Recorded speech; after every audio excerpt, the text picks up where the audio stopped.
I think the U.S. Conference of Catholic Bishops has frankly not been a good partner in common sense immigration enforcement that the American people voted for, and I hope, again, as a devout Catholic, that they'll do better. Vice President JD Vance, who converted to Catholicism in 2019, says Catholic clergy who criticized the Trump administration's immigration policy are concerned about money.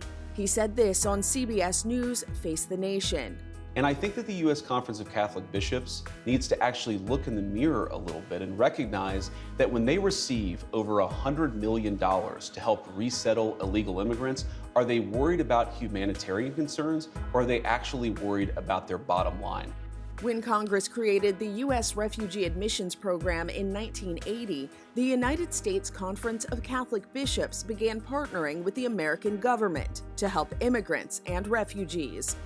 A January 26, 2025 statement released by the Conference of Bishops stated that despite the fact that the church, quote, receives funds to do this work, however, these funds are not sufficient to cover the entire cost of these programs.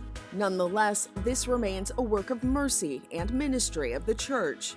The statement also criticizes Trump's executive orders by saying, quote, some provisions contained in the executive orders, such as those focused on the treatment of immigrants and refugees, foreign aid, expansion of the death penalty, and the environment, are deeply troubling and will have negative consequences, many of which will harm the most vulnerable among us.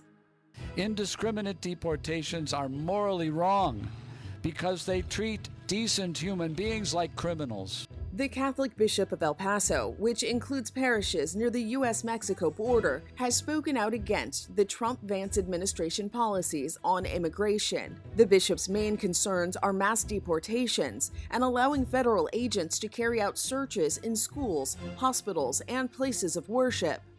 Reversing the sensitive locations policy undermines community trust. It is a frontal attack on parents and students. It is an attack on the sick. It is an attack on those who worship God. The vice president responded this way when asked about this policy. Of course, if you have a person who is convicted of a violent crime, whether they're an illegal immigrant or a non-illegal immigrant, you have to go and get that person to protect the public safety. That's not unique to immigration. According to the Bishop of El Paso, this kind of rhetoric is dangerous. When they are characterized by broad generalizations that don't apply to 98% of those who have come.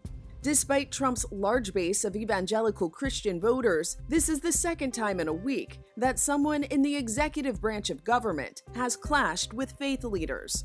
After the inaugural prayer service, the president called Episcopal Bishop Marianne Edgar Buddy, quote, not compelling or smart, when she asked him to have mercy on immigrants and the LGBTQ community. We have become a great nation because we have welcomed immigrants. The bishop asked the government and American citizens, quote, not to judge immigrants before we know them. Recognize that very often what they have done is exactly what we would do if we found ourselves in their situation. Let's start there before we decide on policies towards them. For Inside Edition Digital, I'm TC Newman.